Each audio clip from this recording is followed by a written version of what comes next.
You guys should just sit where you want. The audience and the alcohol sit up there. We'll sit down here. Michael. It's like in high school, but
Where's Roger?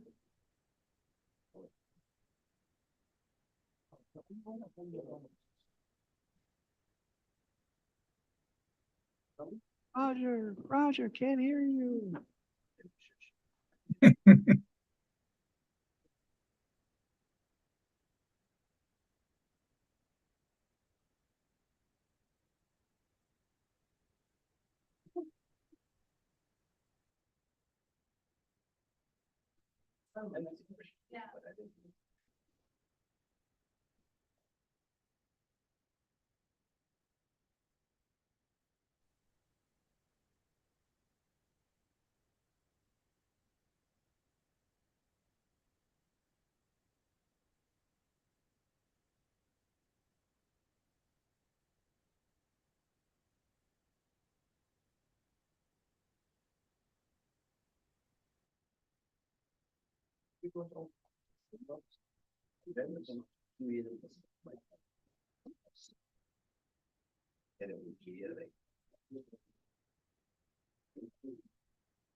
Place was not. It was like. Never see again.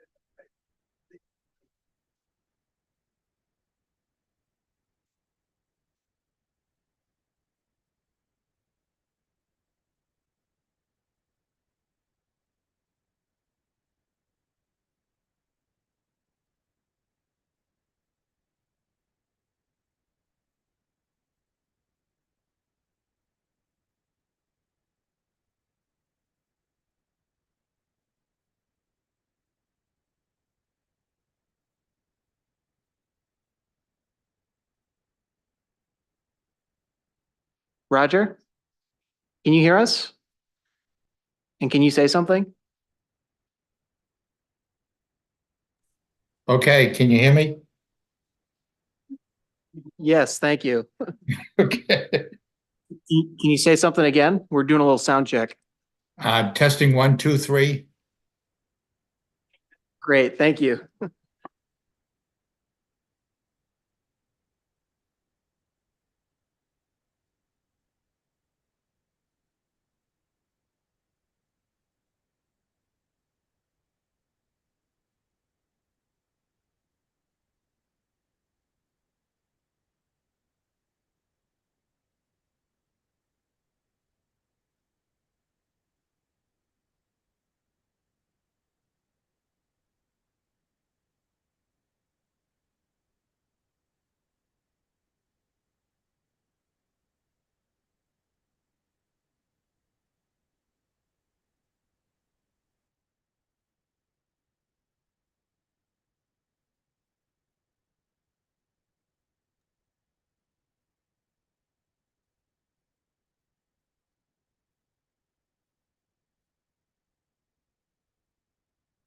I don't think it's possible. Go ahead and log on to the meeting.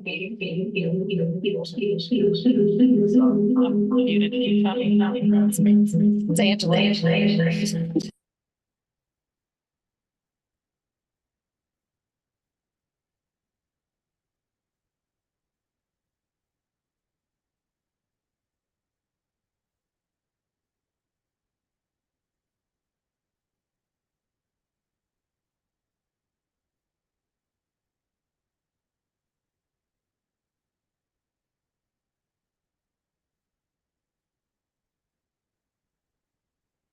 The Monday, March 18th meeting of the Planning Board will please come to order. Please stand for the Pledge of Allegiance. I pledge allegiance to the flag of the United States of America and to the republic for which it stands, one nation, under God, indivisible, with liberty and justice for all.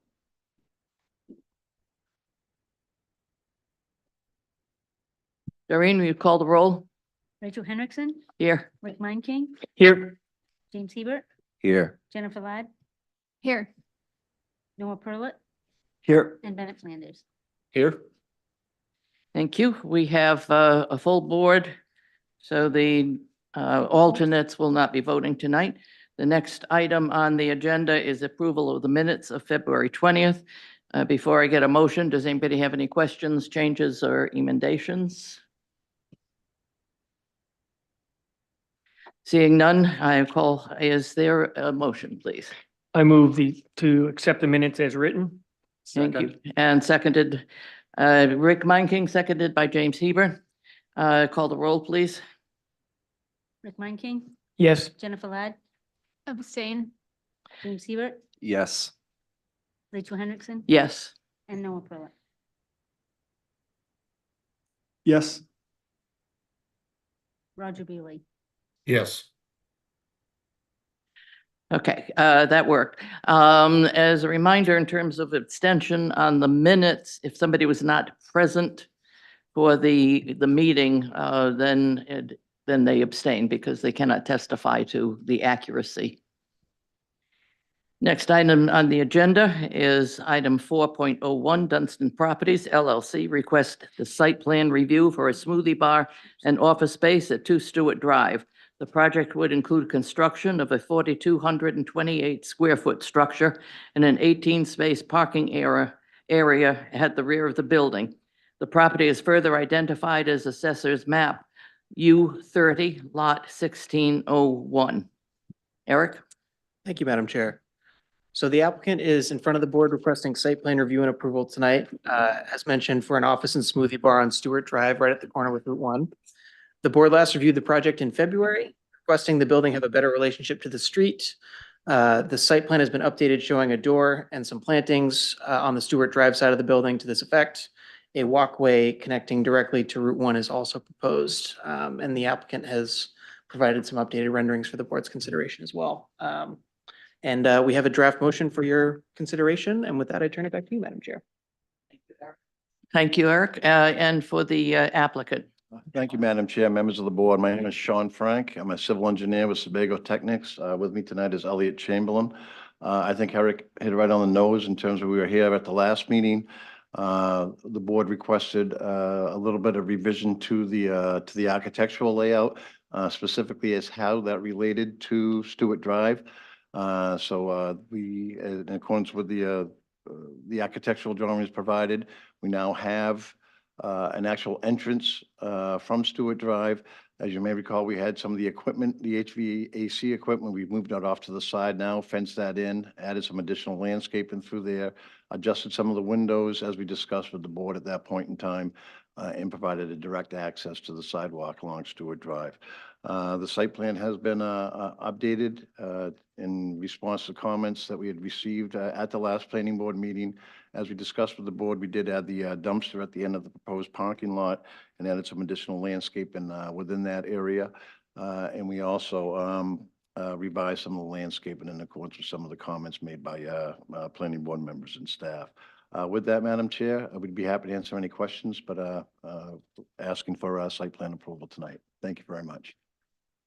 Thank you. This item is available for public comment. Is there any member of the public in the room or online who would care to comment? No one online? Nobody's stampeding for the podium. Thank you. The public comment period is over. I will turn this over to the board. Let's start down there. Rick Meinking. Thank you for. Oh, there. Thank you for going back to the drawing board there. I think the relationship with the street is defined now, and the access to that entryway has been deemed from the sidewalk coming in through Route 1 from Stewart Drive. So I think that was the main point from the last visit. I know in the staff comments there was, and I believe you had mentioned that, but it bears worth repeating. You do not plan on having cooking activities there. It's strictly a smoothie kind of operation. Thank you for mentioning that. I appreciate it. I probably should have spent just a little bit more time on the staff comments. Absolutely no cooking associated with it. We won't have a hood. Basically, it is a smoothie bar that we're proposing within the location. And the waiver requests are specific As you may recall, we had some discussions about this as well in terms of the original master plan. A lot of the infrastructure has been constructed out there. A lot of the drive aisles are already been constructed. So the drive aisle coming into the proposed parking area, as you may recall, is 22 feet wide, which we were going to maintain. But once we got into the parking space itself, actually widen that out to 24 feet between the parking stalls, which again is very consistent with the master plan that's been incorporated throughout the whole village design. So again, thank you for your question. I appreciate that. Sure. Madam Chair, I'm satisfied that they have shown the fact that they are seeking these 3 waivers of the drive aisle and the um, uh, number of spaces of 10 versus 18 for a dead end lot. I'm satisfied that they have proven that this project is able to accommodate safe travel and walking. The ADA parking spots, can you just confirm that they've been moved closer to the building? I have not adjusted the plan, but we will, I basically, as I understood it, they want us to move it off from the existing location down next to the Right, building. right. And I have not adjusted that plan, but I will get that in. And you'll be okay if we write that in as a condition of the draft motion? Absolutely. Okay. Madam Chair, I'm satisfied that this project can meet the ordinances that we've established and grant the waivers as written. Thank you very much. Jen?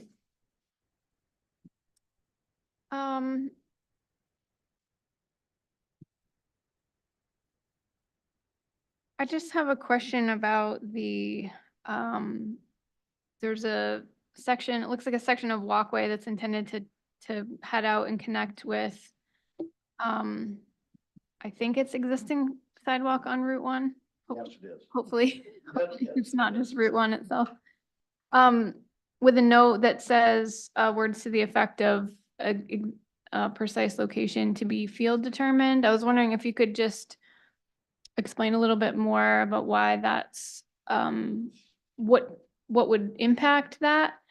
And my larger question is why that maybe isn't intended to tie into that sidewalk network at the intersection of the driveway and Route 1, where there's a ramp and a crosswalk.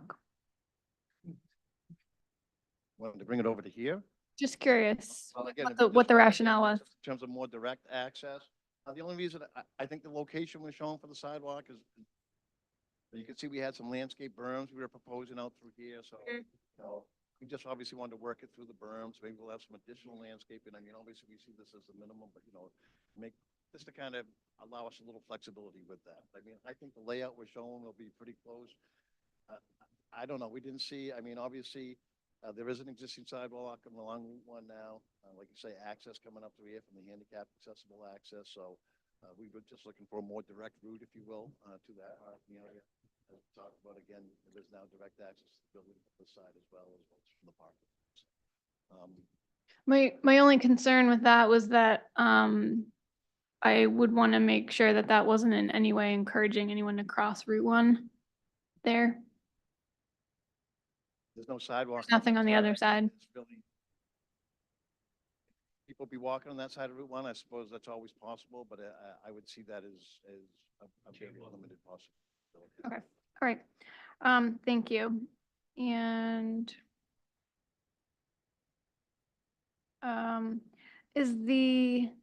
this is just more a clarifying question, and maybe not even relevant because I think it's already all there, but there were parts of, is the Perry Circle as labeled intended to be two-way all the way around? Yes, yes. Because on the other side of Stewart Drive, I noticed that one's labeled as one-way. Sherman Circle was on the other side. Okay, so that'll be signed appropriately, like no do not enters or anything. That Sherman is, I don't know if we have anything specific. Okay, that's all I had. Thank you. Thank you. Jim? Thank you, Madam Chair.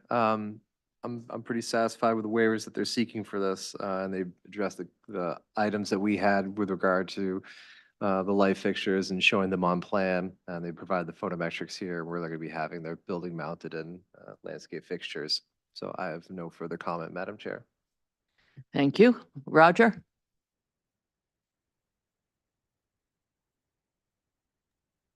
I'm basically satisfied with everything that's been asked and answered so far. I do have two questions though. When the building across, when a new building went up across from the restaurant, and then the plans for another building adjacent to it, work had to be done on Route 1 before that new building would be occupied. Does the same hold true for this building? At this point in time, we have the proposed improvements on Route 1. The plan set has been submitted to DOT for their review and approval. Obviously, our hope is that we can do that work this year. That's hopefully the plan. Obviously, we'll work with DOT on that, but the plan set has been prepared. It has been provided to DOT for their review and approval, and there is a bond in place associated with the proposed improvements. So I think it's just a matter of hopefully getting everything approved and allowing the work to proceed. Okay. And in your narrative, you mentioned I think it was referred to as a sign on Route 1. And when is that going to be going in? Like a permanent sign on Route 1? That's our anticipation, Roger. I don't have a specific time or a design associated with that, but the intent is that we will have, an overall sign, if you will, and obviously we'll work through staff associated with where that will be and exactly what that'll look like. Okay. Rachel, that's all I have, but I just wanted to know, when Sean was using the portable mic, there was hardly any volume, so I don't know. That was probably me, wasn't it? He was telling me to hold it up close, and it was probably me. Okay, all right, thank you. I'm all set. Thank you. Thank you. He's now leaning into the regular mic on the podium. No, I'm talking about the hand mic. I know that's sitting there too. Looks like. Yep, he's got two mics, so we should be able to hear him. Noah? Hi, this looks good to me. You guys have done all the work that the planning board has asked you to do. And I'd ask just two minor things. You have two plants in here still that are from Asia. The yew and the little, what's this one called? Little Missy leaf, the boxwood. The boxwood? The yew and the boxwood are both from Asia. If you could please work with the planning staff to identify appropriate plants that are native to this North America. Sorry, no, I thought we caught that last time, so. That's it. Thanks. Certainly. Well done. Thank you. Ben? Thank you, Madam Chair. I appreciate you guys working with the planning board to, move the entrance to the Stewart Drive there, and looks good to me. I really have no further comments at this time. Thank you, Madam Chair. Thank you. I appreciate all of the architectural work that was done and the designs that have come forward. I think the designs that you have really will enhance the visual as somebody coming into the development. I appreciate that. I just want to note, I believe the last time there was a question about where the dumpster was going to be, but I see that that's now been settled. Yes, Madam Chair, and I think we did discuss that with the board last time, that in terms of the appropriateness, just because of drainage and other issues within the other parking lot. So again, it wasn't ideal as we all discussed, but we will be fenced. We will have landscaping around it to buffer it from Route 1. Okay, thank you. I note that the HVAC system is basically on Stewart Drive. We ordinarily do not approve the HVAC system usually is required to be on the side or the back. Given this building has questions about side, back, and space, I actually have no problem where that is. I think you've screened it appropriately, adequately. I just didn't want folks to say, well, you made me put it in the back and come before us or somebody else come before us and said, well, you just gave them permission to put it in the front. I find it's really as appropriate to be there. There aren't any real alternatives, and it is done appropriately. So thank you. Thank you, Madam Chair. We were of the same point. There's really no back to this building at the end of the day. So. Yeah. So just wanted that noted in case it comes before us again with a question. I I have no further questions, no further concerns. I have a draft motion that Eric has been speedily writing on. I move to approve the project title 2 Stewart Drive Mixed Use Building proposed by Dunstan Properties LLC. The project is depicted in plan sets prepared by Sebago Technics dated 2/28/24. The application is approved with the following findings, waivers, and conditions. Findings, the project will include construction of a building D of the Dunstan Village planned development. Building D will be a one-story, 4,228 square foot structure containing a smoothie bar and office space. An 18-space parking lot is also proposed as part of the project. The planning board finds the project meets the requirements of the site plan review and zoning ordinances with the following conditions. Waivers. Number 1, site plan review ordinance, section 4C1, to reduce the minimum required driveway width from 26 to 22 feet. 2, site plan review ordinance, section 4D2, to reduce the minimum required drive aisle width from 25 to 24 feet. Number 3, site plan review ordinance, section 4D6, to allow a dead-end parking lot with more than 10 spaces. Conditions, 1, prior to the issuance of a building permit, the applicant shall, A, pay impact fees totaling $12,245, Oak Hill, $2,265, Higas Parkway at Route 1, $2,970, Dunstan Corner, $7,010. 2, prior to the start of construction, the applicant shall, A, address comments in the staff memo dated 3/18/24. B, update infiltration trench detail to remove the liners shown. C, address comments in the Barton and Lojadis memo dated 2/3/24. D, address planning board comments discussed at the 2/20 meeting. This includes 1, update the landscape plan and species. E, provide the final full plan set to the planning department. This shall include all site and civil plans, landscape plans, lighting plans, and architectural renderings and elevations. F, schedule a pre-construction meeting via the planning department. The meeting shall include appropriate town staff, the developer, and their site contractor, and is to be coordinated through the planning department. All plan modifications are to be completed prior to scheduling the pre-construction meeting. They shall be reviewed by the planning department. 3, prior to issuance of a certificate of occupancy, the applicant shall, A, request an inspection by the planning department to ensure compliance with this planning board approval. Is there a second? I'll second. James Hebert has seconded it. Doreen? Just a moment. Ben? Quick question on the draft motion.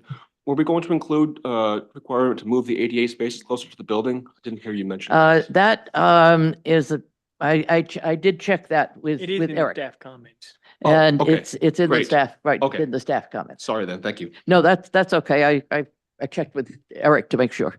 So, good catch. Please call the roll. Rachel Hendrickson, Yes. James Hebert, Yes. Jennifer Lyde, Yes. Rick King, Yes. Roger Bailey, Yes. Thank you very much.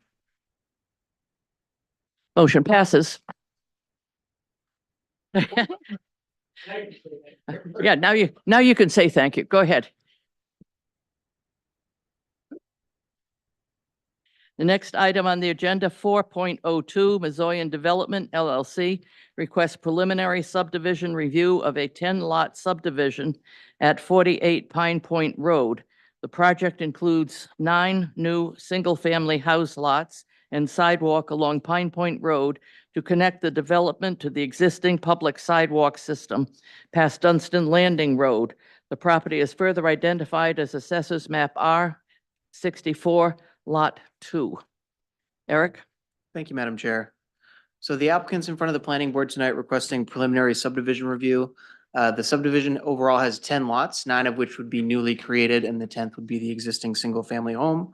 The project was previously reviewed by the board as a sketch plan back in October. At that time, the board requested more information on the sidewalk network, potentially for Pine Point Road, reducing the size of the overall development, as well as some open space amenities for the subdivision. In that timeframe, the applicant has staff to provide the internal sidewalk network only cost versus the Pine Point sidewalk cost for the board's consideration, showing the greater benefit for the Pine Point Road segment of the sidewalk. They've also reduced the number of the lots from 13 to 10 and had further communication with the Scarborough Land Trust in terms of a potential conveyance for the open space. Staff's provided a draft motion for the board's consideration to approve the preliminary plan, which would also need to be supplemented and reviewed by a final subdivision plan by the board. So with that, I would turn it back to you, Madam Chair. Thank you, Eric. And for the developer. Hi, good evening. My name is Chris McDonald. I'm a civil engineer with BH2M in Gorham.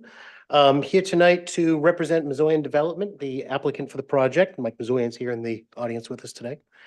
Thank you very much for that introduction for the project. Again, the project's located in the R3 zone. We're proposing roughly 6 acres of total disturbance.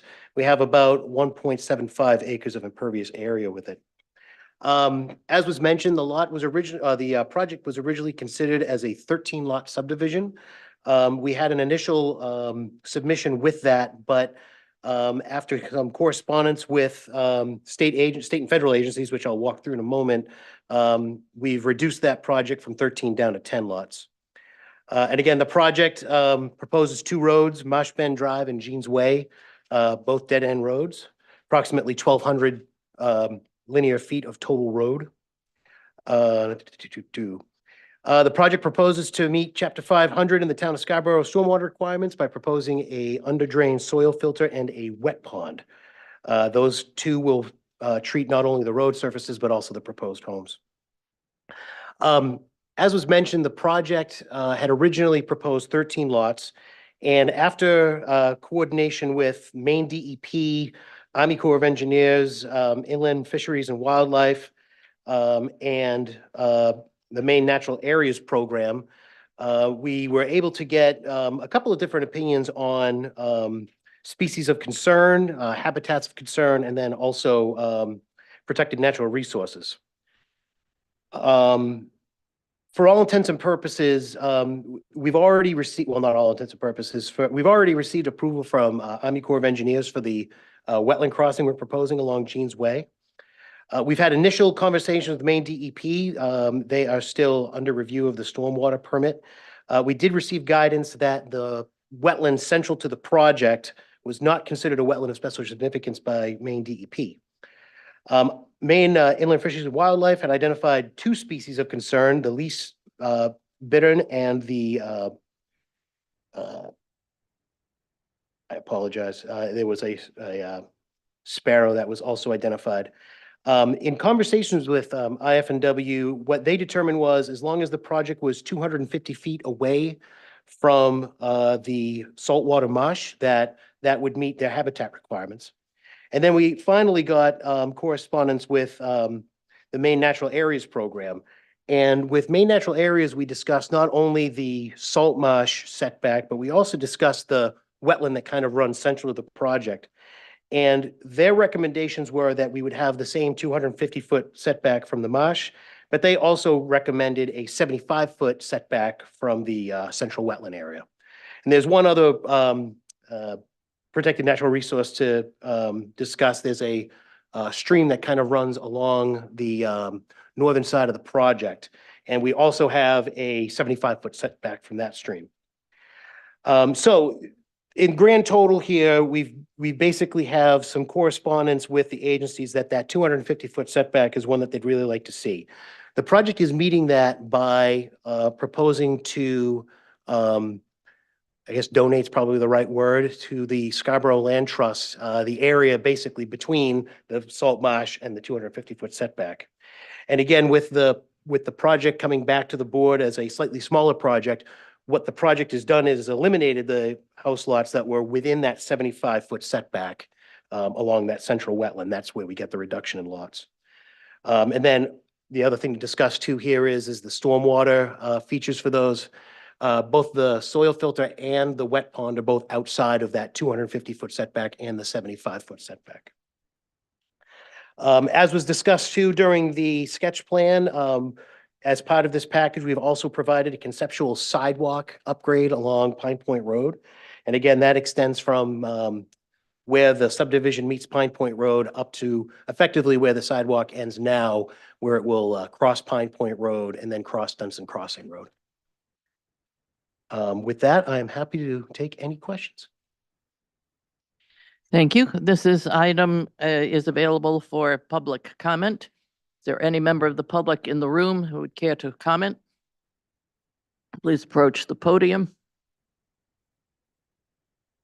Are there any people online, please? No hands? All right, in that case, I declare the public comment period over. And I turn this over to the board. Roger, are you ready to go?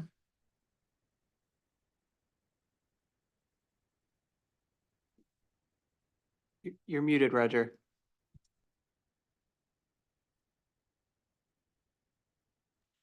Okay, Roger, I'm going to call on you after I call on James. How's that? Okay, what I was going to say is, I would prefer to defer, I would rather defer to the other members right now because I'm actually having some problems, clearly seeing the sketch plan on the computer. So, I just soon defer at this point. Okay, that's fine. So now I'll turn to James. Thank you, Madam Chair. A quick question about the sidewalk. You said conceptual sidewalk. Is this going to be built as part of this project? We've not had a chance to discuss the actual timing of the sidewalk being constructed. I guess probably the fairest way to say it is in conjunction. With the sidewalk, there will be some right-of-way survey that will be required and some other components that just have not been brought as far forward yet. Okay. So Is that Pine Point Road isn't a state road. It's just a town road. Is that correct? Is a state road? that's a good question. I believe it is a state road. Is that?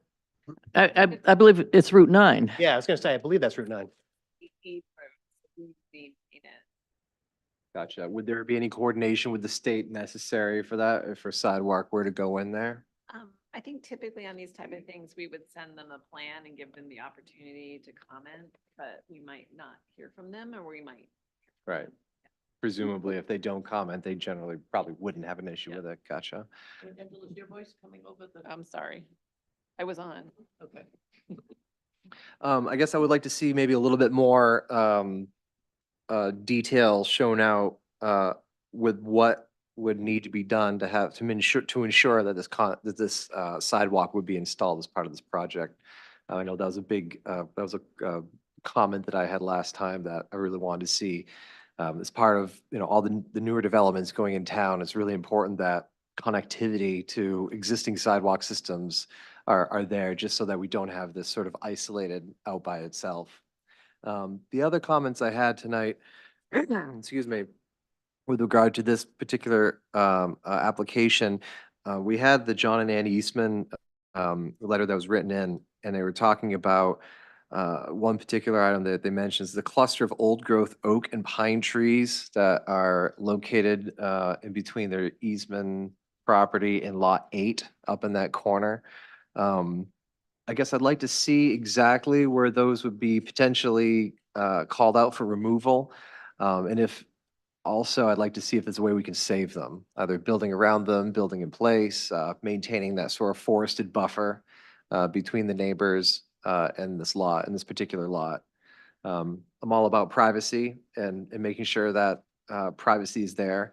It takes a long time for a lot of these older trees to grow, and unless there's signs of heart rot or some sort of disease on them, I definitely want to see them maintained. And if there needs to be sort of a reconfiguration of the driveway or how the Jeans Way Road goes on that lot, or if the lot has to shrink in a small manner or form to accommodate that, it would be what I would support. These are residential homes, like single-family homes that are going to be planning to go in here? That's correct. Okay, so in a hypothetical instance, you have a lot 8, a family goes in there. Kid's gonna be running around the backyard. They're not gonna care where the lot lines are. They're gonna be playing in the woods, just like every other kid their age, like I did.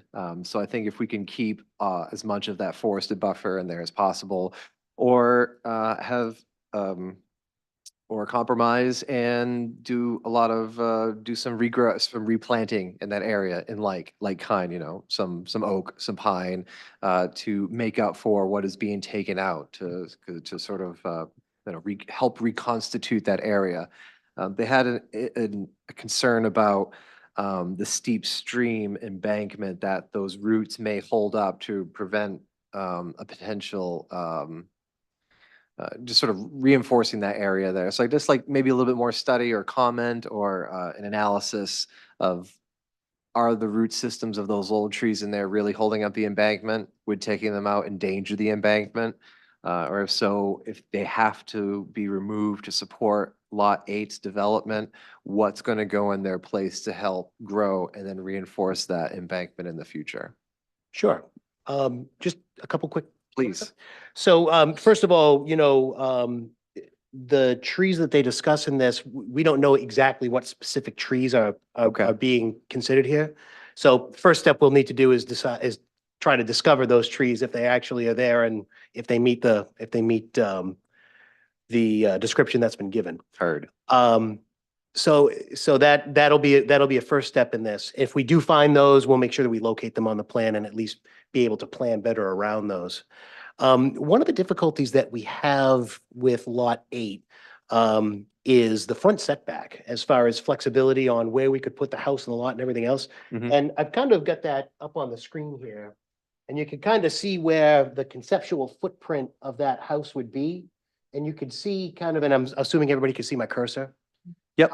What I'm doing right there is I'm tracing the actual building setback for that lot, which I believe in this zone was 40 feet, if I remember correctly. So with a pretty wide front setback out here, we really don't have much flexibility as far as where we can put the house, how we would orient the house and the lot. As you can kind of see, that's a typical 60 by 40 house that's on there. We're already kind of right up against all the building setbacks as it is, and trying our best to stay up against the front setback to try to minimize driveway length. Yep. So I will say that we'll take a look at it. We'll do the best that we can with this, but our options are fairly limited as far as how we may avoid something like that. Understood. Looking at the outline and the curved setback line, what is that approximately, like 8 feet, 10 feet? I'm sorry. The front of the house on Lot 8, the rectangle distance to the front setback, the curved line, is that what, 8 feet maybe? 10 feet? Offhand, you're probably in the right ballpark, Something that maybe idea? closer than Okay. that, but somewhere around there. Yeah. I mean, theoretically, you're not going to be building anything out in front of your house. So, I mean, you may be able to save a little bit of footage there just by having that just really close to Right. that front setback. I mean, you still have plenty of lawn out front to Jean Way that could accommodate, a nice full front yard. And then there's room on the side if they wanted to have a garage or a bay or something like that on the plan view right, southeast side. But I guess take a look at it. I don't want to put you on the spot any further. Thank you for fielding my questions, and let's just, let's see what we can do here to accommodate a couple of these concerns. Thank you very much. Thank you. I'm going to interrupt just for a minute. I actually have the language here that you were referring to. Wherever practical, existing specimen trees, native species over 20 inches at DBH, diameter breast height, tree clusters or other significant vegetation shall be preserved for further transplanting and reusing on-site trees and other vegetation is strongly encouraged. So I do want to reinforce what James has said, because that actually is the language in terms of the obligation of the developer to, in terms of this possible specimen trees there. So I look forward to what you bring back to us. All right, Jen. Thank you, Rachel. That was a helpful reminder. Housekeeping, actually. So there are a couple of us, I think, I don't, maybe I'm the only one, but I think maybe not, that review our general material, online electronically, and the PDF plan set, the PDF version of this plan set was particularly large. There's a lot of detail in it, I understand, but, makes it a little tricky to navigate going back and forth. So I don't know if there's a way to perhaps provide like a reduced file size version next time. It might help us out a little bit. Sure. Yeah, I can actually speak to that really quick. What happened is the sewer details that are provided by the town, were provided to us in a PDF. And that's what we embedded into the plans just to make sure that that was basically the direction we were given, was to Yep. use those exact ones. The drafters may have taken that a little bit too literally this time. So in a follow-up, what I was able to do is save those as a JPEG and insert a JPEG instead, and that reduced the file size in half. I completely understand where your comment comes from, so thank you very much. Help us help you, I guess. And it sounds as though you're going to be coming forth with additional plans or details for that offsite sidewalk work. As you are looking into that, I would just be interested in seeing what the full like paved width of Pine Point Road is, maybe in a couple of locations, if that's possible, to call that out, and maybe what the posted speed is, and then certainly any details that you have to provide on the sidewalk itself. I can answer one of those questions for you. While this doesn't refer to total width, with the design of the sidewalk as it is right now, basically, we're trying to maintain a 5-foot wide shoulder, where right now it's an 8-foot wide shoulder. So generally, the sidewalk is taking up, about that 3 feet, and then it's hanging about 2 feet off the back of the edge of pavement right Okay. now. So. And maybe also the lane widths. I'm just curious what the cross section is, I guess, in general of Pine Point right there. I know that there was a staff comment about the proposed roadway design needing to meet some additional town standards. So I just wanted to reiterate that. And then, oh, there was also a comment about, I know this comes up periodically, but in terms of how we sort of memorialize marking off really important stream or other sensitive area offsets. And I think the comment was included suggestion, something like a split rail fence or boulders or something like that in combination with some rod demarcations, which I just think are really important. And I'm curious if that's also typically, maybe this is even a question for staff, if that's also typically included in the deed language for these lots, such that someone purchasing this lot would understand that there's an area not to be cleared or not to be disturbed. It's marked with these things. That's an excellent question. I don't, Also something that's come up here. yeah, typically something like that would be for buffers or some other sort of environmental easement, if you will. Mhm. A buffer isn't, technically it's a little bit different regulation than a lot regulation or an easement or a right of way or something like that. Mhm. I can't recall seeing anything like that. Can I chime in? Just looking at other subdivisions we've done, however, locally as a planning board, you can put some restrictions around like no disturb areas. To your point, it wouldn't be necessarily like a separate easement or conservation area, but it can be, if it's marked kind of on that subdivision that's recorded, that's something that like code enforcement would enforce in the future, and we've done that before, but would really need to have guidance from planning board around that and what that looks like and what the requirements around that would be. Okay. My comment is generally thinking like way down the line where the third person to own this lot the split rail fence is rotten and they're thinking like, why is that even there anyway? I'm just gonna take it down and then start mowing a larger lawn or, over time, the intent can get lost. I think if that information isn't maybe up front and center for someone purchasing that at the beginning. So just a thought there as it's clear that there's a lot of that you're sort of threading the needle here in terms of complying with a number of different offsets to these sensitive areas. I think that's it. That's all I have for now. Thank you. Thank you. Rick? Yeah, on that very subject, I don't know, maybe there's a way to incorporate language in the HOA that might memorialize that and be passed on between, owner to owner sort of thing. That's just my thought. I would really, first of all, appreciate the conversations with the land trust, and I hope that continues because I think we have a golden opportunity here. And as you know, in Scarborough, we have the 30% by 2030, and this would help Scarborough achieve that. So please continue that conversation with the land trust and see if there's some way that we can, that you and the owner can, the owner and the land trust can get together and maybe get some of this land incorporated. I think there's a lot of comments made by the planning staff, and I think you're going down the right path. And I look forward to seeing what you can come with for your final site plan.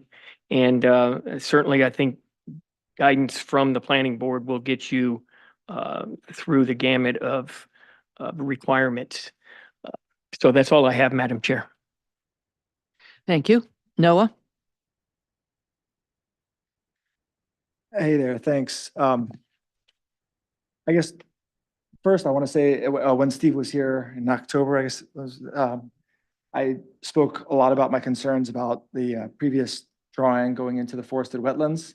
And I first want to acknowledge and thank you guys for very clearly getting out of the forested wetlands. And that's a very noticeable change. And I'm guessing that the natural areas program and the inland fisheries and wildlife sort of added on to that and say, yeah, you got to stay out there, but you really did. And I also want to thank you for saying, okay, these are what the best practice buffers are, and we're going to stick to at least those buffers, and we're not going to encroach on them. That's noted and very much appreciated, because those are important to do. So just a couple questions for you. First, are there going to be streetlights? There are, yes. Effectively, they're, let me just see here.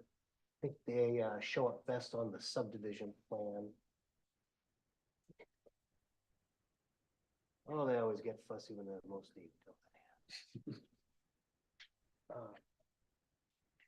my apologies. They show up actually on the plan and profile sheets. But effectively, we're showing one at the end of each dead end road and then one at the corner of the internal road. And then there was also discussion about a Cobra head out at the intersection of Marsh Bend Way and Pine Point Road. Okay. So it's remarkable to drive onto Pine Point Road at night. For this area of southern Maine, it has impressively low light pollution. And so I guess I would ask you to perhaps reach back out to Maine Inland Fisheries and Wildlife and ask them specifically about streetlights in this neighborhood, particularly at the ends of the roads on the marsh edge, because you're talking about the edge, the marsh edge, right? Well, yeah, Marsh Bend is the one that goes kind of straight out. Yep. Yeah, right. Yep. Right. So if they're fine with that, then I'm fine with that. But I'd ask you to have a conversation with them about light pollution on the marsh edge. Sure. It's a good question, and we're at a little bit kind of the other issue we have is that the town actually asked us to include those in the plans. I see. Okay. So, I mean, we're happy to look into it and eliminate it if we could. I'm not sure if that would require a waiver, if that would be possible. actually, our lighting policy talks about intersections and curves, so it doesn't speak to the requirement at a dead end. So I don't Okay. think that would require a waiver at all. Okay. Well, we can take that up with the applicant and kind of see how we'd like to move forward with that. If the board would be okay with us removing the ones at the dead end, that's something we can look into. Right. At least I just want to encourage you to have a conversation about it and explore it. Sure. So next, could you tell us about how the street is going to deal with crossing over the wetland on Jeans Way? What's that wetland crossing going to look like from an engineering standpoint? And how are you planning in terms of particularly for large storm water passage throughs? Can you just tell us more about that? Sure. So that is that wetland crossing is one that's regulated by Army Corps of Engineers. And with Army Corps of Engineers, their typical crossing requires a 36-inch culvert that's countersunk by 6 inches. So basically what we're trying to do is rather than having, pads at the very ends and everything else like that, we try to replicate I almost said stream, it's not a stream, it's just a wetland, but we try to replicate that grade going through there for better animal passage. Again, that's all kind of typical Army Corps requirements. On the capacity of that, I don't have that information directly in front of me, but we did look at that as part of the stormwater review for this. And the capacity of the 36 inches far greater than the watershed that's draining to it. So we would expect, significant excess capacity for that crossing. Okay, and that's going to be round or square or rectangle? It's going to be round. Okay. All right. Great. Thank you. And then sort of related to that, can you tell us about the wet ponds and how it's managed? Wet ponds throughout Scarborough are in very short order loaded with non-native species. And this part of the marsh is having serious problems with Phragmite encroachment. And that Phragmite encroachment is entirely related to excess fresh water coming into the marsh and the salt water not being able to push it out. And so these are perfect places to sort of be harbingers of these seeds to come in. But management can control that. So how does it work? And I don't know, maybe this is decided by the town. How does that work for managing that wet pond to make sure that doesn't happen in effect? That's a good question. So the project will be, or the wet ponds as part of the project will be managed by the homeowners association. The homeowners association will have regular maintenance requirements they'll have to go in there. Part of which is making sure that, there isn't weeds and things like that growing into the outlet control structures and things like that.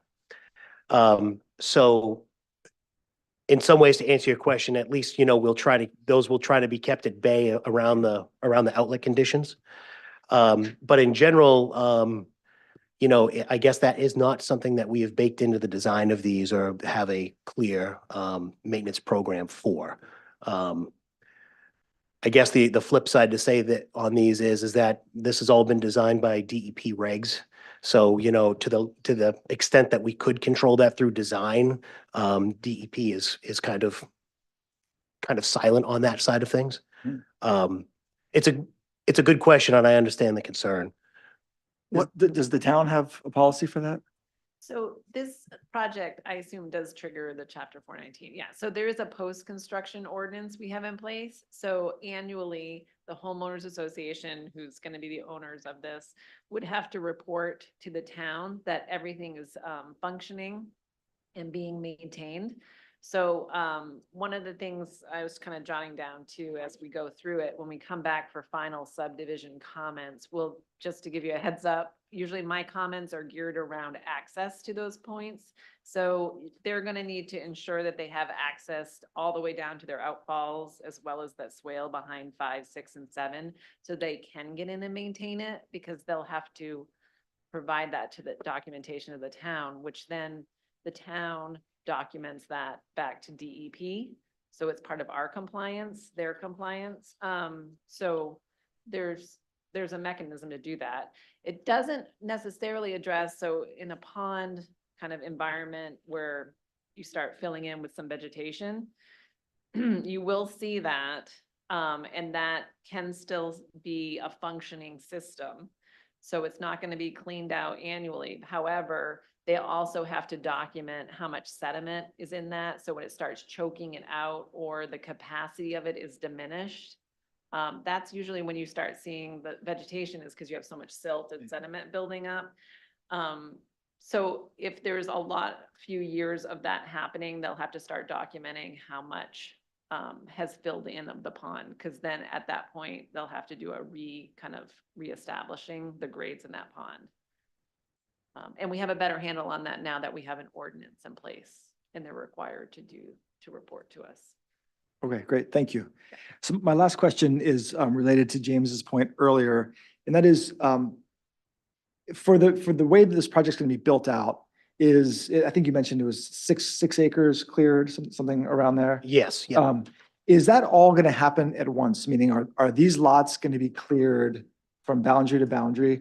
Or are the lots being sold individually where the homeowner is going to go through and say, no, leave this part forested or not? That is a good question. We can address that. We can address that another time. I believe the intention is to take all the trees out. Yeah, if the applicant makes. Yeah, of course, yeah.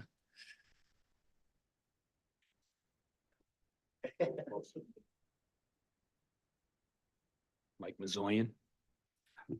We'll probably open up the building envelopes when we cut center line on the road.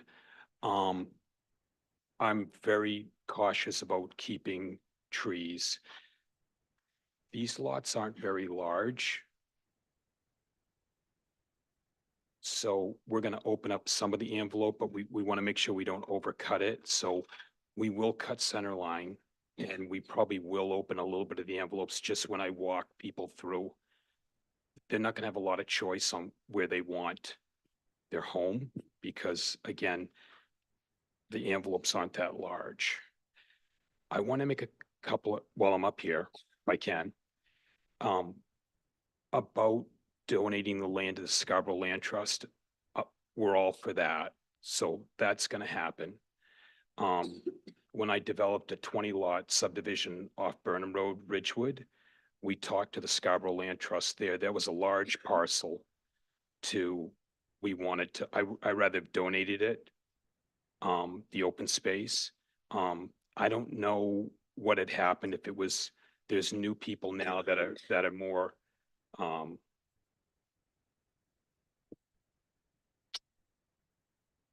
educated on trying to build the Scarborough Land Trust land development. They've come back to the Association of Ridgewood and they're interested in now picking it up. And I can respect all of my customers there at Ridgewood that they're not interested in giving it up. So I would have been the first line of defense, to be able to give, donate it like this parcel, versus trying to go back later and ask if they can now donate it, which there's mixed feelings. It's got to be a full review, HOA and everything else. On the sidewalk, that will be in conjunction with the development of the road. So that will happen at the same time. So that will be done. We're not going to send a crew back in and to do the sidewalk. So we'll do infrastructure and we'll do the sidewalk. I don't talk a lot, so I don't want to just jump jump in on Chris's comments, but the wetlands, how we will definitely structure language in the deeds and in the subdivision, conditions of the subdivision. But correct me if I'm wrong, what Chris and I did was we realigned the wetlands they're pretty much going to be all in the open space. So they're not going to, I don't see any wetlands that are actually going to be on buildable lots. So when we were talking, I think the comment was about like boulders or a split rail fence. I don't feel anything like that is going to be necessary. We could pin the corners of the wetlands. That's what we did at Ridgewood. I've seen that in other projects, but in essence, none of these homeowners are gonna be able to take any trees down in open space. And I think the way we configured it is there's no wetlands on any of the lots anymore after us losing three lots. So I'm hoping the board is comfortable with that, but by all means, we'll definitely put language in the deeds. We can definitely put language in the covenants. That might be suffice. If I could just speak to that. I think where we're showing like fencing and stuff was around the setbacks that I think Noah just spoke to about the 75-foot setback and making sure that kind of we're not doing things in that area because that is on a homeowner's property and they could cut those trees or in that setback to the wetlands, I think is what we were referring to. Yeah, I think it Yeah. started out because you had the lots on the wetlands, so we talked about the Okay. fence and the boulders and the pins, and what we would still want, to Angela's point, we had this just come up, we want clarity from the planning board when you approve this, if you can cut trees in that setback, even though it's not wetlands, and that needs to be very clear for us, when our inspectors are out there and when the building permits come through, so we know what the expectation is.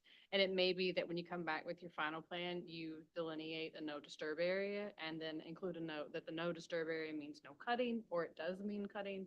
What that entails needs to be really clear. But Understood.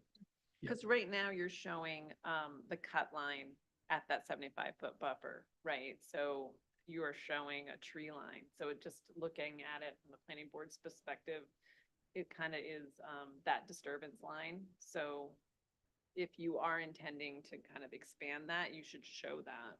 Okay. So that we have, like you said, better clarity Okay. for later on. Definitely noted.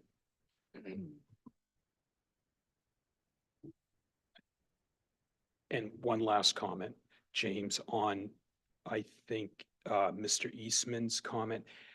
Again, the building envelopes are not that large. Like Chris said, if you want, we can try to document the trees and see what's there, but we'll do our best and we'll show something to you to make you feel more comfortable. And, I usually don't get a lot of feedbacks from neighbors. When we go in and develop, we try to, make sure we try to make as many people as we can happy and comfortable when we're in there. So we'll do our best on that. Thank you for your time. Thank you. Ben? Thank you, Madam Chair. I have just a couple of items. You mentioned somewhere in the narrative, I believe, about you discussed with the IFW whether they would be willing to receive the land, and they basically told you that you have to do all the payment work to figure out how to do that. Exactly, yeah. I believe it was IFW came back with us with a couple of, they wanted things like, I believe there was some closing document preparation. There was some additional levels of survey and some other things like that. And it just seemed to be onerous compared to what Scarborough Land Trust was willing to accept. So that seems like it's a better match. Thank you. And do you know if either IFW or Scarborough Land Trust, if we're not looking at the maps recently, do either of them own adjacent land? It's a good question. I believe that the state of Maine, yes, they do. The state of Maine technically owns the marsh. Right. Yeah. But I was wondering about, does the land trust own anything in that adjacent to there? Oh, that's a good question. I am not sure about that off the top of my head. I don't, No. yeah. Noah thinks they don't. I would trust him. Okay, thanks. Okay. Another question, I guess, is about the HOA idea, which, obviously makes sense for the time being. Question is, what would happen if, say, 20 years down the line, some rich guy from California comes in and buys up all the property, dissolves the HOA? How does that, maybe it's a question for the town too. I'm just kind of curious. How does that work with still meeting the 419 ordinance and all that? It's still required no matter who owns them. And it would just be the single owner who'd be responsible for making sure all the same stuff. And they still 20 couldn't, years, it'd probably be harder too. yeah, I mean, Standard, yeah, it's gonna go up. Yeah, okay, good. I do appreciate the sidewalk plans that were discussed. I think it's gonna be great to have a bit more sidewalk and connectivity along Pine Point Road. I guess my last question is about the hammerheads. The intention is to make, turnarounds right at the end of the roads. What sort of signage are you gonna have to prevent inappropriate parking in those hammerheads so that guests going to certain neighbors don't have them all clogged up with people, or, as the public comment mentions, kids going out to dead end drives to hang out and drink beer or whatever that might be, who knows? Yeah, I guess that's kind of two things in that. The first part is the parking at the end. I believe that we received a comment from the city, or the town rather, about that they wanted to have, it basically, rather than no parking, more of a fire lane. So there will be signage to that effect to make sure that that's addressed and to make sure that's kept clear. To the other point about kind of neighborhood security and things like that, as you can kind of see with the plans, the house lots for these, kind of almost all surround this hammerhead. So I guess as far as a security side of this, there'll be eyeballs out there, unlike some dead end roads that kind of dead end and it's kind of away from all the development and everything else. So I would say that it would probably be a non-attractive nuisance for the use of these dead ends for something like that. All right, well, thank you. Yeah, aside from that, I've just encouraged you, and I'm sure you will, look at all the various staff comments and peer review comments, because there's plenty of stuff to work towards, but I think you have a good project outline here, so thank you. Thank you. Thank you. I've got just a few questions that haven't specifically been brought up yet. First of all, you really, not that I could see, you did not mention an HOA in your documents, so we will need to see the HOA agreement. And that includes all of the information on maintenance of the stormwater system. I have a strange question, and that is there supposed to be an apostrophe between the N and the S on Jean's Way? It's a good question. Mike, is there? Well, no, I mean, that, my question is this a woman Jean, and a woman named Jean, is that her way? Or is it somebody's blue jeans, which is jeans without an apostrophe? So I just was wondering what it was supposed to be. Apostrophe, yes, please. So just to clarify, put it on Mike. It's his mother's name. It's a woman's name. So we'll put the apostrophe in there to make sure that that's Correct. Okay. This is brought to you by a high school English teacher, just so you know. I would suggest that you perhaps work with a land trust on some sort of marking of any of the buffers, the streams, those two fingers that go through the property, that land trust knows what's going to help it in terms of determining what's its property. And so whatever you're donating, because it's going to look like open space, work with the land trust. This is something they're used to, and they can probably help you with that. I have a question on the street trees. I assume they are coming in when the houses come in, correct? correct. And they will meet all of the town requirements? Correct. Okay, how about at the entrance to the property along Pine Point Road? Are there going to be any street trees put in along there? And is there going to be any landscaping at the entrance? We have not considered that yet. But Mike, I don't know if you wanted to speak to that at all. Yeah, you need to be picked up by the Zoom folks.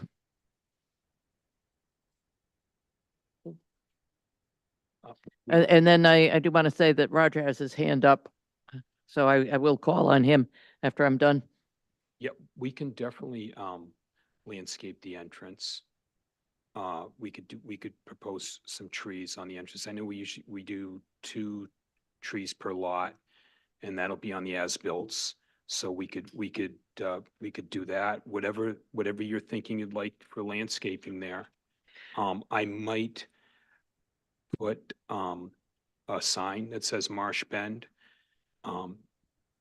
Angela and I, when we're in Saco, we know all about nice signs, and I'm gonna make sure that they're actually this sign will actually be on lot 1.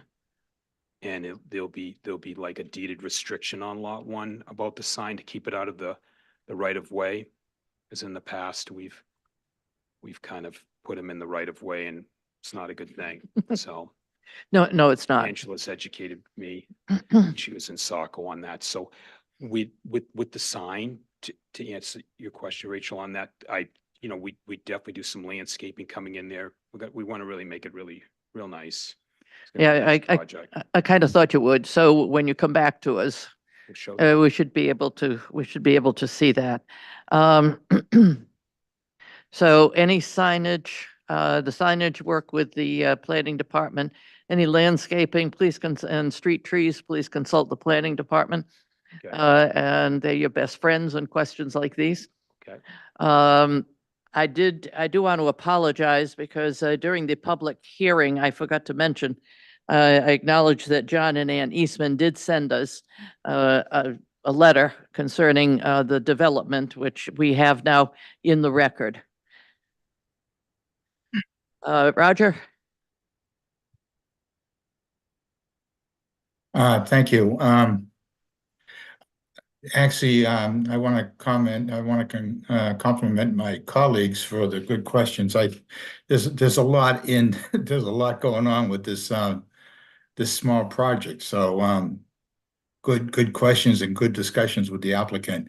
I just wanted to refer to something in the staff's comments, and this may be more about me than anybody else, but when it was discussed about the cost estimates for the construction of the sidewalks, is everybody on the same page regarding the internal sidewalks? The requirements?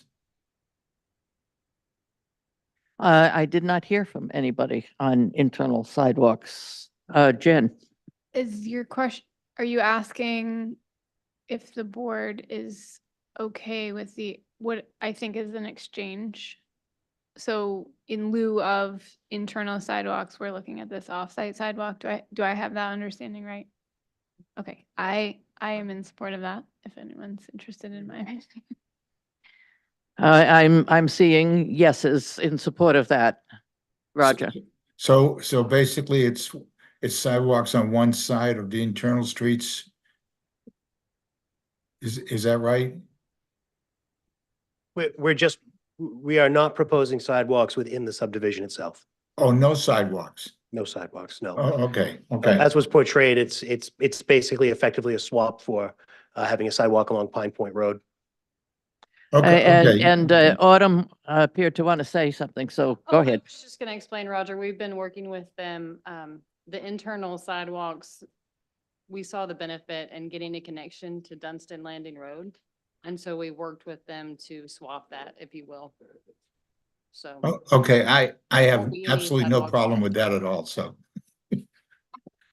That's fine. That clears it up for me. I'm all set at this point. Thank you. All right, thank you. I do have a draft motion. But first, let me say that anything that you said, that's a good question too.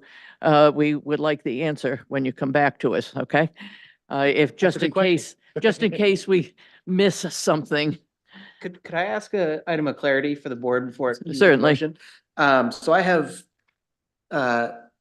6 things on here. Would you rather cite those specifically in the motion or just say address planning board comments and then we can work directly with that with the applicant? It's just basically the amount of reading you'd like to do. You mean the amount of reading I would like to do? Yes. Yes. I have no objection to shorter reading, but I will read more if you want. Planning board, do you need longer or do you just want something that says address the board comments? I mean, some are, He's got them all listed. then I'm good with that. All right, we can do it with just the address board comments. Thank you. Draft motion, Marsh Bend preliminary subdivision review. I move to approve the preliminary subdivision plan of Marsh Bend subdivision proposed by Missoulian Development LLC. The project is depicted in plan sets prepared by BH2M dated 2/13/23. Findings, the proposal is for 9 new residential lots located at 48 Pine Point Road. The project includes construction of 2 internal roads to serve the subdivision, as well as sidewalk along Pine Point Road. The board finds the project meets the requirements for a preliminary plan in Section 7 of the subdivision ordinance and meets the standards in the zoning ordinance. Conditions: 1, update the final subdivision plan and application as follows. A, address comments in the staff memo dated 3/18/24. B, address comments in the Haley Ward memo dated 3/6/24. C, address comments in the Barton and Lojodice memo dated 2/24/24. D, address planning board comments as discussed at the 3/18/24 meeting. Is there a second? I'll second. Seconded by James Hebert. Doreen, call the roll, please. Rachel Henriksen. Yes. James Hebert. Yes. Jennifer Ladd. Yes. Rick King. Yes. And Roger Beeler. Yes. Thank you. This moves forward. Thank you. Thank you very much. Sorry, can I ask you one quick question? I meant to ask this earlier, but you said, we already talked about the developable acres, 6 acres, the road was like 1.5 acres. How much will the conveyance to the land trust or IF&W be? How large will that be? I apologize. I can't remember that exactly offhand at this point. If that is another good question. It might be a good question. Okay, if that's a good question, then please come back to us with the answer for the next, Thank you. next meeting.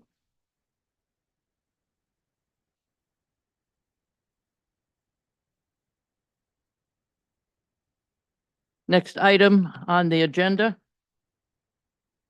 Item 4.03. Chris Owens requests sketch plan review for renovation of the existing Higgins Beach Market. The project seeks to replace the building with a timber frame structure at 82 Spurwink Road, Assessors Map R94, Lot 3. Eric? Thank you, Madam Chair. So Chris Owens is currently in front of the board with a sketch plan for renovations and replacement of the existing market. The property is located in the town's CMU1 Higgins Beach Character-Based Zoning District. Unlike other districts in town, the district is primarily governed on architectural features of specific types of buildings. As an item of clarity, staff would like to note that we will be reviewing the project as a neighborhood store, which is defined under this section of the ordinance. So with that, I would turn it back to you, Madam Chair. Thank you. And for the applicant.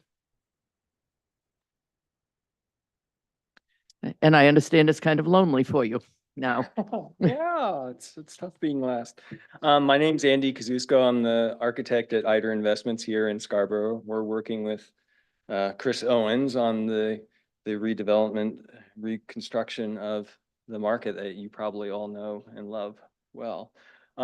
Chris is watching via YouTube. He was not able to get on the Zoom link, so if you could, yeah, you could try that. I forwarded him the agenda that had the link, and it didn't seem to work for him when he tried it. So I have my phone here in case he wants to call me. But yeah. So yeah, again, my name's Andy, and thank you for having us. We're here for a sketch plan review. So as I understand, a pretty informal little look through of what we're proposing here.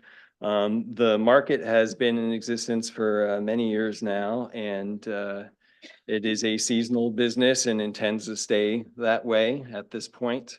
It employs a lot of your teenagers and everybody else that wants to work over the summer. So we are intending to remove all of the structures on the site at the end of this next summer season and rebuild this new building. This is a timber frame structure, so constructed from locally harvested timber, so pine and hemlock and oak. We have worked to meet the shape requirements of this zone, of the Higgins Beach zone, using the 312 requirement for a shed roof, and then the back rear addition piece is a 312 hip roof. Wraparound porch on the front is also required in the zoning, and we are doing that. And again, that is a timber frame piece. So the intention here on the interior of the building is that we have a nice open, airy space, a little bit different than what you may have experienced in the existing building. But otherwise, you know, the vibe is meant to be maintained. We're gonna still have roll-up doors on the front, so that in the summer that can get opened up. There's talk about maintaining, if you've been by there, there's the decorative kind of rainbow striped countertops that you can see through those roll-up doors. So those sorts of character pieces, the surfboard mounted on the wall, everything else. So really functionally, this building is going to provide the same services, a lot of prepackaged food and kind of sundry items, a little bit of fishing tackle, support the surfing community, but then there's also the kitchen piece that currently exists, really cleaning that up to provide a better service. Site-wise, we are working on the property in specific that the building sits on. The current building kind of sits to the front left of that property. We're actually moving the building over to the more closer to the right edge in order to provide a single access to both the customer parking off to the left, which is on an easement, a perpetual easement property from the neighbor, and then some employee parking, the garbage enclosure, those sorts of things, loading off the back right side. So we have a two-way kind of entrance straddling that property line, and then we have a one-way kind of through with the diagonal parking for the customer parking to exit out again. As you probably know, there is a crosswalk that comes across from Higgins Beach Road, or whatever that street is called, and comes across, and that'll basically come right straight to our front door at this point. There is a sidewalk that's coming from the northeast that currently basically stops at the property line. We haven't fully developed how all that's going to work, but my thought is that that sidewalk will continue to where that crosswalk comes, and then you'll be able to get onto the front porch of this building. Handicap access will come in from the parking end as well. That building, as it sits now, basically sits on the ground and is probably about 1.5 feet below the street level. So you can imagine that there's some stormwater issues there. This past year, a couple catch basins were added along that front side, and that has done a lot to kind of stabilize the stormwater situation on the property. With this new development, that was designed in order to kind of support the whole watershed of this area. So we'll certainly connect into that and extend that to support the property. Thank you. It is time now for public comment. I will note that we have received a letter from Allison Bristol, and that is now into the record. Let's just go with anybody online. All right, thank you. In that case, public hearing portion is over. I'm just going to throw this open to the board. Remember, this is a sketch plan, and our job is to provide guidance for the applicant with what we see we need and what we're looking for. Jen? I'll just start by saying that I think what you're showing here represents a really significant improvement to access management and conflicting vehicle movements and pedestrian safety in an area where all of these things, there's a lot of this happening, certainly during the summer. And obviously when you redevelop any project like this, you're gonna end up sort of closing some things in and that doesn't come without compromise. And so I just wanted to acknowledge that. Thank you for doing that and bringing this forward to us in the way that you have.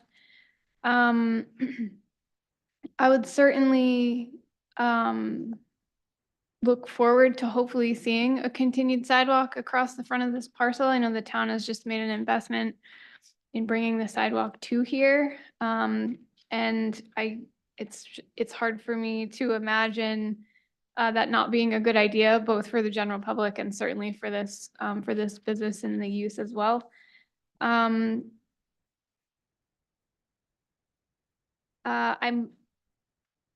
curious about I know that you're showing two separate driveway entrances, and that sort of brings to light the topic of a waiver needed for that separation. As I was looking at this and sort of mentally driving it, I'm curious if there would be an option for an entrance, a dedicated entrance and a dedicated exit to this parcel as opposed to one full access driveway, so an in and an out and an out only. And I suggest that because I think it might actually provide some clarity, and at least in my mental driving here, I think the people that would be most impacted by that would be the employees. And so perhaps that's a conversation that could be had. But that otherwise that would help provide shorter driveway crossings, and also concentrate all exiting traffic at one location. And it would be a little bit further away from the intersection itself there. Could I address that a little bit? Sure. So there are a couple difficulties here, practicalities that are driving this in and out situation at that split property line. The first is, you can see just to the left where it says customer parking, the dashed line that runs across, that is an overhead guy wire for the telephone pole that exists that catches the line that comes up from the beach. There is, and we're going to have this surveyed, but there's limited clearance under that guy wire. So something like a garbage truck or a delivery truck may not be able to pass under that as it currently exists. So that's one reason for that. As far as employee parking, they generally work on full shifts, so they're kind of all there at once and all leave at once when customers are come and gone. So certainly open to the thought of driving through that customer parking area with everybody, but I think that clearance issue is probably the biggest question for us. Hopefully, I know there are some different options for guying poles like that, so that you may be able to work that out. But thank you for that extra information. The only other question, I had two other questions, and you don't necessarily need to answer them now, but certainly moving forward, I'd be curious to learn a little bit more about any outdoor seating, benches, gathering type space to be provided. I know that there is a little bit of that now, and it's widely used and really nice. And so just wanting to make sure that that doesn't sort of by default happen within that driveway area, if it's not provided for elsewhere. And lastly, whether or not you're proposing any type of lighting elements, probably some on the building, I would imagine, but I'm curious about any others sort of ped scale along the property frontage or overhead. And actually, I can't remember what's on that pole for current. Yeah, I guess there is one out there. Yeah, but anyway, with the renderings that you provided, I could see it really benefiting from sort of some. Yeah, no, we've talked about certainly providing lighting on that porch, along that porch element. In the back employee area, certainly having security and working lighting back there. Last thing that's under consideration is on that existing pole, utility pole, they're actually putting a mid-mount height light that will light that parking area. I mean, as you know, at being a seasonal business, it's pretty much light the whole time this place is open, but there are those shoulder seasons where, you know, dusk and dawn, where some more light will help. I think, especially that lighting on the back is definitely a security issue. I mean, because this is kind of an isolated spot, they do suffer a little bit from vandalism and people getting in there, as well as raccoons, but. That's all I have. Thank you. Who's next? James is next. Thank you, Madam Chair. I guess playing off of my colleague's comments, I see sidewalks as safety, so any way we can incorporate that into here, I think would be great, especially with just the high pedestrian traffic that goes through here. Any acknowledgements of safety from the written and public comment. Are you upgrading the building electrical service with this? I know it's a new build. Are you keeping it the same? There's going to be some level of coordination with CMP, I would imagine? Yeah, there will definitely be that coordination. I fairly certain that there is adequate service here at the moment. That's something, I mean, we'll have to confirm, of course. For sure. I guess it looks like I guess in your planning stages with CMP, consider burying the underground wire from the pole of the building rather than keeping it an overhead feed. That could help with vertical clearances needed for maintenance vehicles going along that left side of the building. Additionally, in that planning stage with CMP, just ask them if they can have another solution for the guy wire on that utility pole, because they own CMP, or the utility owns the pole. And like Jen said, there are other options for them to do some certain things with that, and there might be a possibility for that here as well. So at least go and have that conversation with them, so that you can at least tell us with a straight face you did have that conversation with them, and see what they would propose for trying to get a little bit more space by moving that guy wire. Well, I'll just address one of the comments in the written letter from Alice in Bristol. You know, I like the design of this market. There was a comment that may not make sense to have a building this large interwoven with a residential feel of a neighborhood, but personally, I like the design. I think you've done a very good job portraying this and tying in aesthetic feels and character from the other buildings in here in the Hingham Beach Character Code. I mean, this isn't meant to look like a house. This is a market for people to go to, and you want it to stand out in such a way that it's a sort of a beacon, a point for people to go to, especially at this intersection where there's so much traffic that's going to be going through. So I applaud you for a very well thought out design. Thank you. Is there a second floor on the front of the building, or is it just a single story? We're just lofted to get more daylight into Yeah, there? it's single story, simply lofted. Yeah, Cool. I think if you go to the last page of the submittal, there's kind of a section through the building, but it is an open space. And in fact, the zoning requirements only allow a single story building. Perfect. I just want to double check. It wasn't like some secret office mezzanine up there or something like that. No. So thank you. Those are only the comments I have now, other than it'd really be cool if we could get another parking spot in there, but I understand that you are restricted by what you can physically fit onto here. I guess as this further develops, would love to see where a bicycle rack was going to go, or if there's a motorcycle parking space, you might be able to fit one or two of those in there. I know a lot of folks, myself included, like enjoy cruising around town on the bike in the middle of summertime, and that'd be a nice spot to stop at without having to sacrifice a proper vehicle spot. Yeah. Those are the only comments that I have right now, Madam Chair. Thank you. Thank you. Thank you. I see Roger Beely has got his hand up. Okay, let me lower my hand first. I'd just like to make the comment that this is a terrific neighborhood gathering spot. And I'm glad to see the design of the building, and I'm glad James mentioned the zoning requirement for the shed type roof. My first question to the applicant is, are you going to do anything to address the water problem being the buildings below the street level. Yeah, I mean, It- the intention is that we will raise the floor level a foot to 1.5 feet, so so the drainage will work appropriately around it. Of course, we have to balance that with the ADA accessibility of the Okay. building as well, but it looks like our owner has raised his hand, so.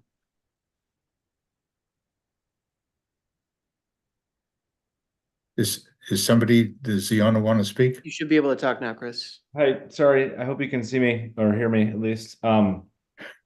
We can hear you, but not see you. Okay, I'm,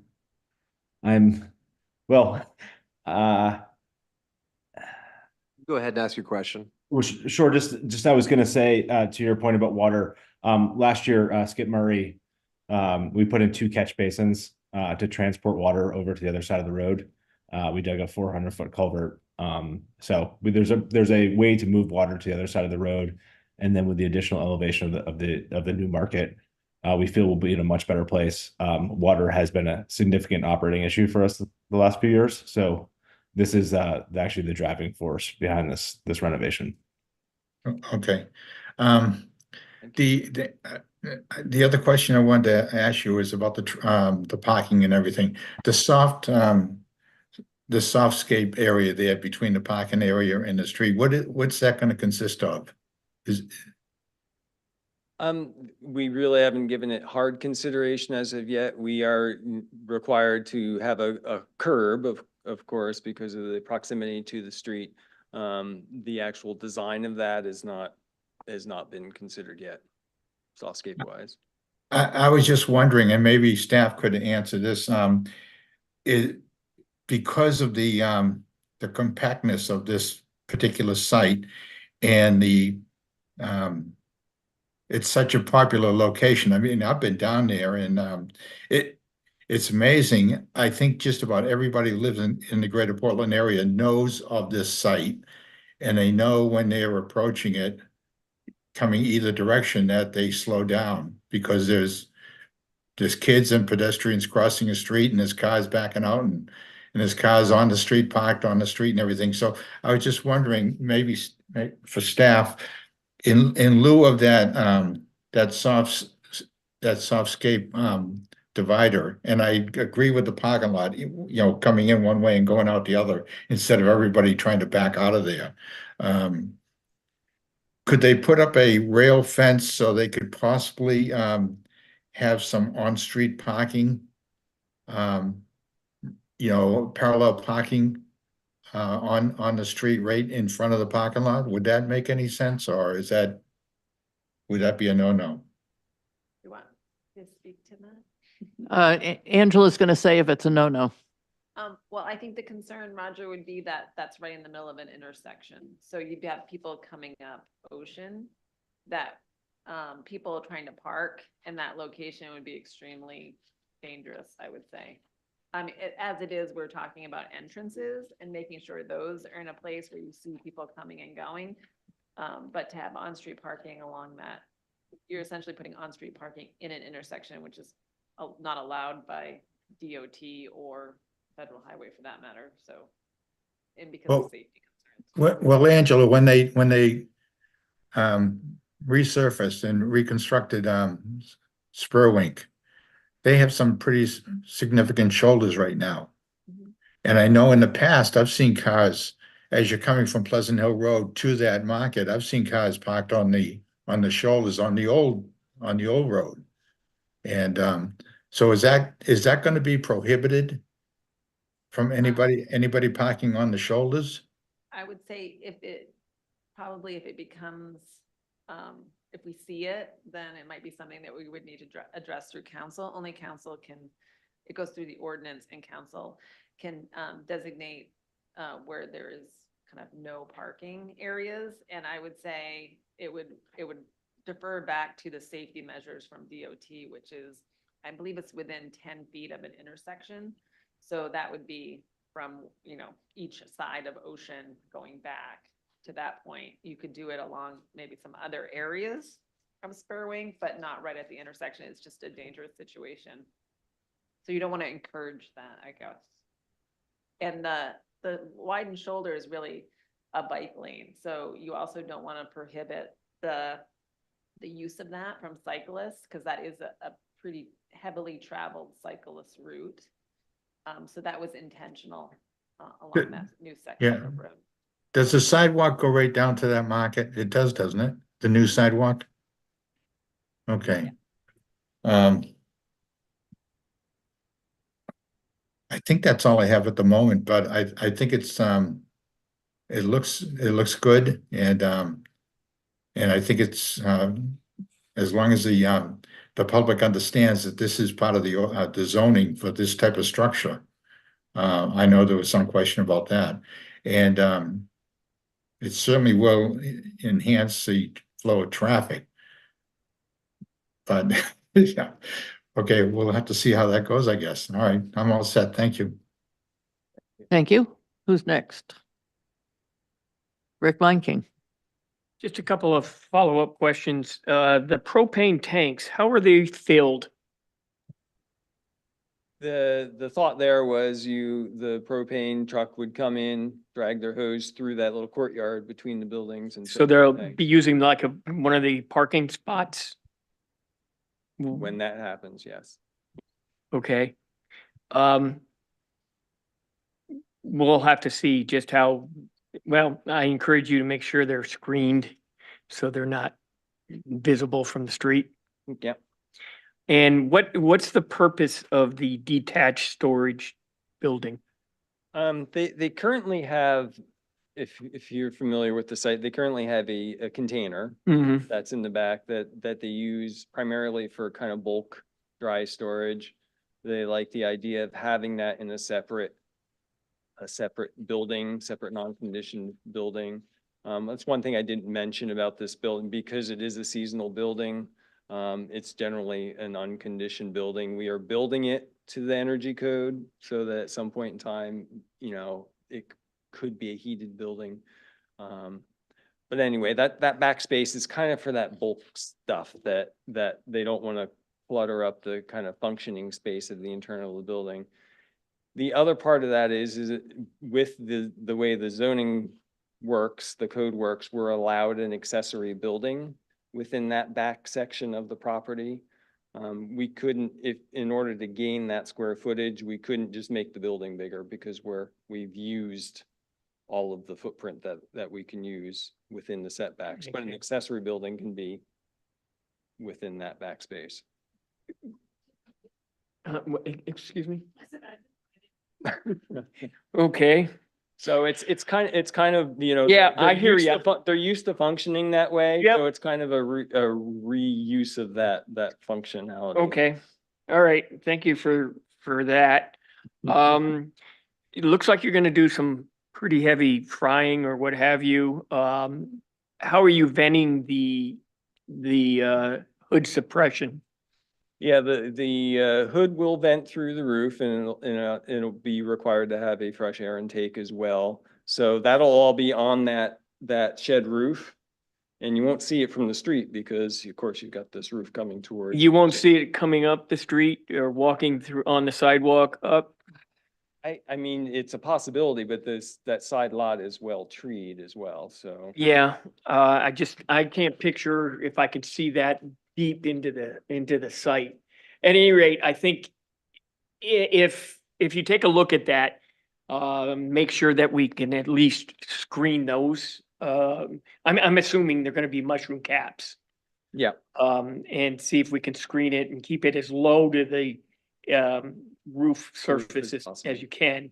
But it'd be ideal if you didn't have to see those. I think, the timber frame is an excellent choice. And I think it looks sharp. I like the extra lighting that's being introduced from those higher windows. And I think this is a big improvement to that lot. And I look forward to seeing it come before us again in the site plan. Thank you. Thank you. Ben? Thank you, Madam Chair. I'd like to echo my colleagues' comments about I'd like to see a bike rack design in there Mhm. and some benches outside, obviously, that's really great to have that. I guess my other question right now, is the intention of the bathroom to be a public bathroom or staff only?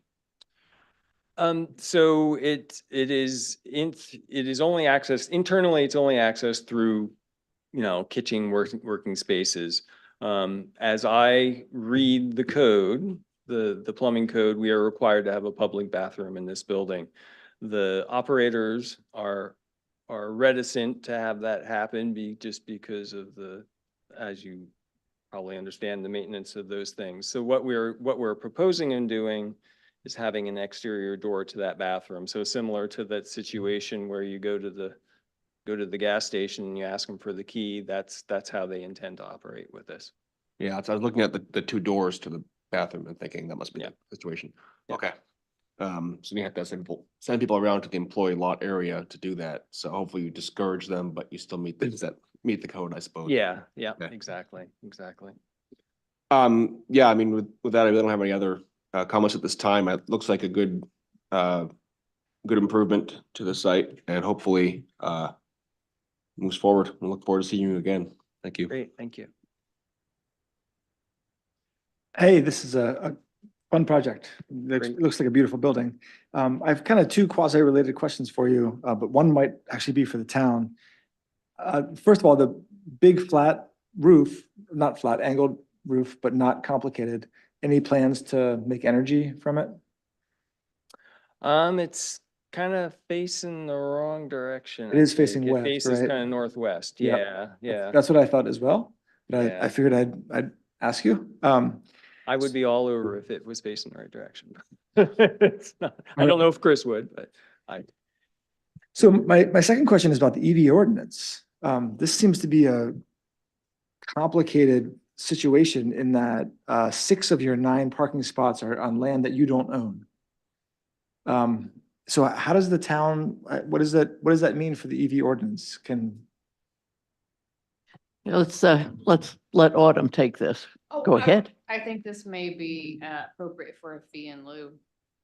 I mean, if you all decide that during the site plan, we do have that written in. If they can't meet the ordinance. Okay. So. and I guess it's my understanding that we have to provide the possibility, not an actual infrastructure. Is that Most correct? likely, I would just have to look at it. For the so quantity of conduit, spaces Yeah, and- because you yeah. don't have very many spaces. Yeah. That's actually part of my concern. I'm a EV driver, but knowing this place and how this is already probably most people here think, gosh, you could use easily twice the number of parking spots, if not 3 times the number of parking spots. Adding an EV charger there would really slow that down and make it even more challenging. So the in lieu fee seems like a better option. Yeah. Yeah, I mean, it's, as you know, it's really a grab and go place. So, that's the way it has operated and the way they intend to keep it operating. There is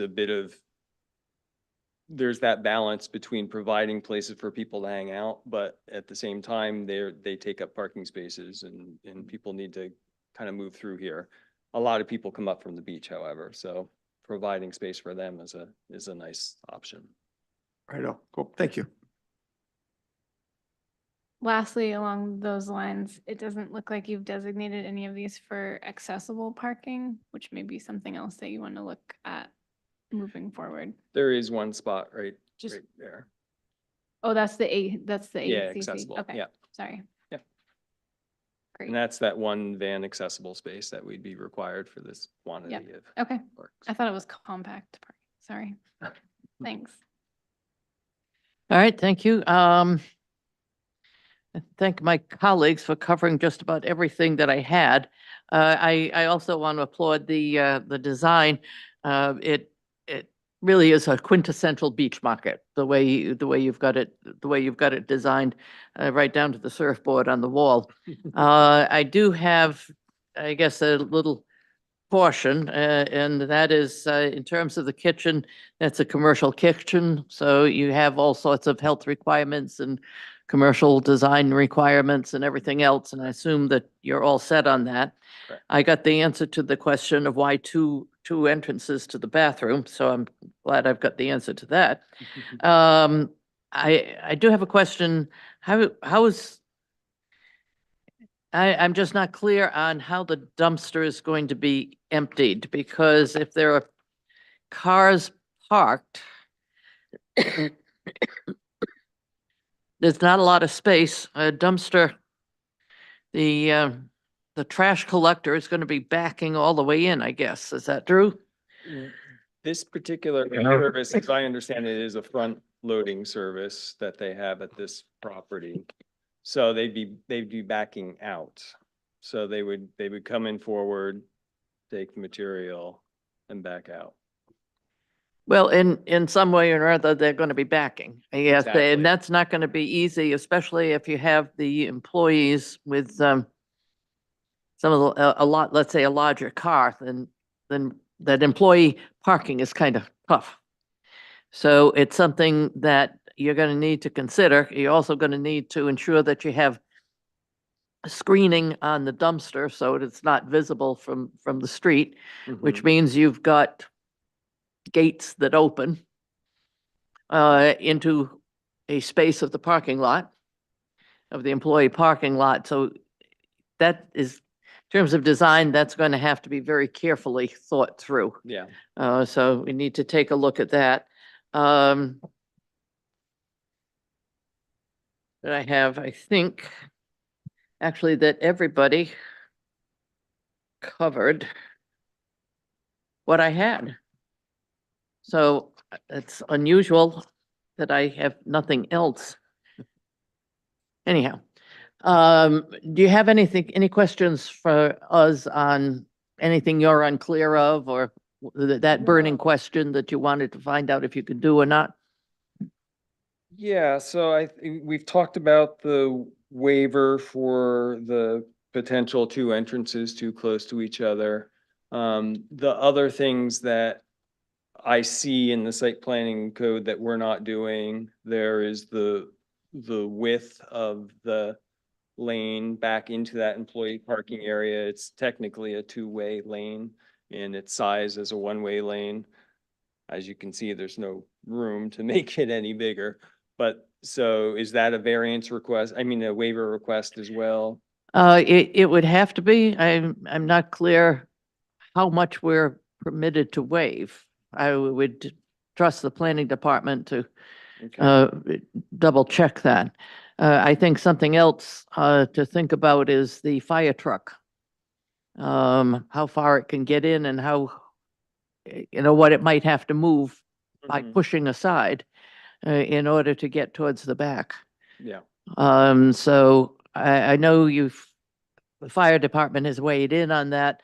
I think I would like to see a little more because it just looks very bad to me. It's tight. Yeah. I'm queasy about the parking simply because I think you're going to have an awful lot of business and very few spaces. But granted that you've maximized, what you have. So when you say it's going to be grab and go, move them out fast. Yeah. So, chairs on the deck might be nice, on the front porch might be nice, but you might not want people sitting there. You might want them to move on. Yeah, if there was some way we could designate them for people that are on their bikes or walked up from the beach, that would be a great. You could designate them for moms with kids. I mean, something like that encourages movement rather than Sunday resting. driver, Yeah. Yeah. I think it meets the codes in terms of the design standards for Higgins Beach. I think it's going to be a tremendous improvement. I think at some point there's going to have to be review of the crossing there and the speed limit and a whole bunch of stuff that we may not actually have the ability to do anything about. But as Angela mentioned several times, this is at a crossroads. And it is going to cause some issues from people who don't pay attention to speed limits or to signs. or anything else. And as we know, in the summer with tourists, we sometimes have those folks. So I appreciate what you're doing. I appreciate seeing this and look forward to seeing you back. Great. Well, thank you very much for your time. I appreciate it. Thank you.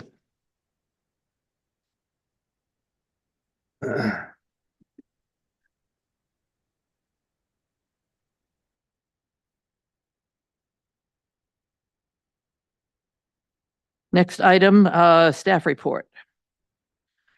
So in terms of recent permits, we have received permits for the AR building project up at Gorham and Muzzy. Trackside subdivision, which the board approved at the end of, actually early this year. We have received a building permit for the first lot there. We've also received permits for the Downs Town Center Lot 7 multifamily project, which the board just at the February meeting reviewed an update to the parking structures for the Lot 7 project. In terms of certificates of occupancy, Starbucks Martin's on Payne Road, they will be having their inspection this week and hope to open on Friday if everything goes according to plan. In terms of upcoming meetings, hearings, I know Autumn can certainly speak to some of these, but there'll be a floodplain map workshop at the town council meeting this Wednesday, March 20th, with a formal review to follow by the council in April. And then the long range planning committee is also reviewing parking standards in the zoning ordinance and kind of how that pertains to site layout as well. So that's all I have, unless Autumn has anything to add. No. And the next meeting is on it's the last meeting of the year. That's not on a Monday. So it'll be Tuesday, April 16th will be the next meeting. Thank you. Minor development reviews. Yeah, so I think we do have one minor development review currently under review. Just kind of as a refresher for the board. These are projects that are under an acre and located in the industrial, light industrial, or Crossroads Plan Development District, or essentially the zoning district encompassing the Downs. These are allowed for projects that generate less than 35 peak hour trips for any peak hour, and that don't need any amendments to state or federal permits. The projects can also be referred to the planning board. So I know there's been one that's come to the planning board before. The current project that's in front of staff right now is a building addition at 65 Pleasant Hill Road for an existing building. It's 1,400 square feet. Some of the things we're looking at, I mean, they did mention they had a typo in the size of the building. I think it's at 140 feet. So we work with them on things like that. A lot of the times in the industrial zones, the lighting isn't up to the town standard and it's not full cutoff. So that's a thing that we commonly see with these smaller projects. And then also kind of making sure that the town site plan review standards that the board all reviews for their projects are also met. So that's kind of a brief overview of what we're doing with minor development reviews and what we've talked about with the applicant for this project. The applicant always has the option, after dealing with the staff, of coming to the planning board to see if they can get a better opinion. I don't believe we've had anybody who has chosen that. But you know, it's if somebody declares that they're willing to work with the staff all the way through, the staff does what's relatively minor in industrial zones primarily. But if somebody doesn't like it, they bring their application to us. So Eric thought it would be good just for you to take a look at the sort of thing that the staff looks at, the sort of thing that comes before them, and see what the staff deals with, what they might catch, what they might have concerns about. So we don't take any action on this because they thought they would be happy with the staff and did not at this point want to come to us. But this is, again, this is the sort of thing that is a minor staff review.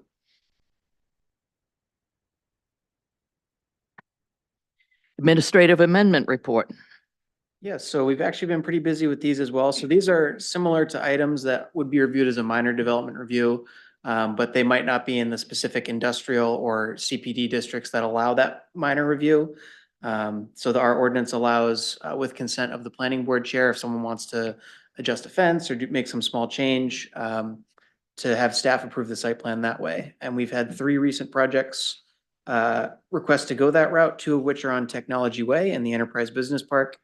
The first is Aroma Joe's office at 700 Technology Way. They requested to add a patio and landscaping area at the rear of the building. 1500 Technology Way, which is the main vet property. The board recently approved a parking expansion there in 2023. And one of the big discussion points was gating off one of the proposed 3 total accesses. That was proposed to be closed off with a gate. And now the applicant has received approval to install a little bit more aesthetically pleasing boulders there instead. Lastly, 137 Route 1, which is the Mercedes Building Addition. That was approved by both the town council via contract zone amendment and the planning board in 2023. They have requested to update one of the facades of that building to include a high-speed garage door. So that is currently under review as well. Thank you. Correspondence? None at this time. Planning board comments?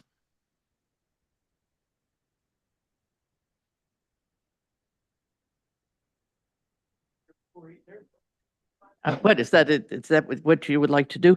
Rachel? Roger, go ahead. Yeah, okay. I just have a question for Autumn. When is that long-term, long-range planning committee meeting, a discussion about parking going to occur?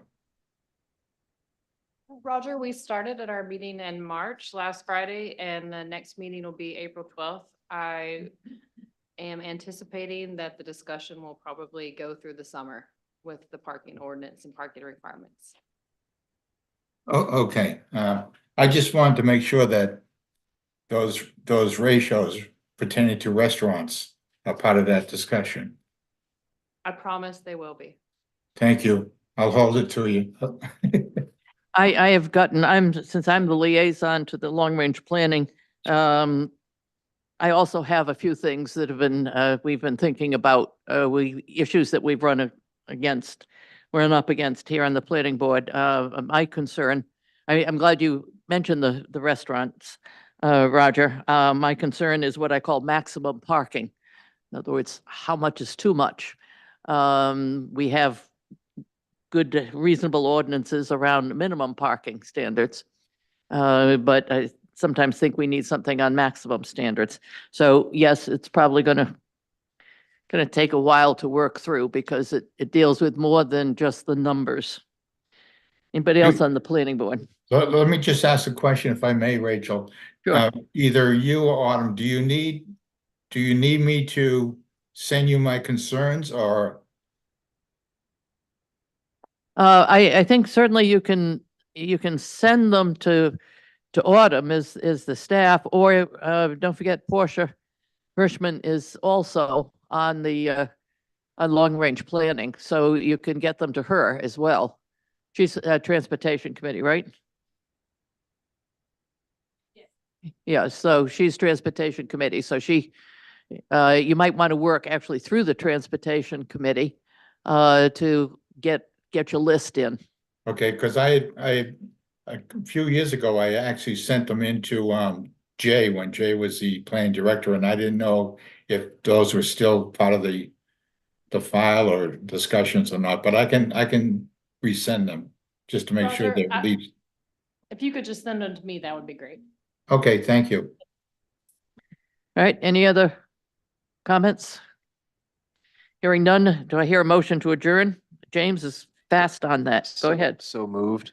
James, motion to adjourn. Is there a second? If nobody seconds it, we sit here for quite a while. Second. All right. Right. Roger has seconded it. All in favor, just kind of raise your hands. We are adjourned.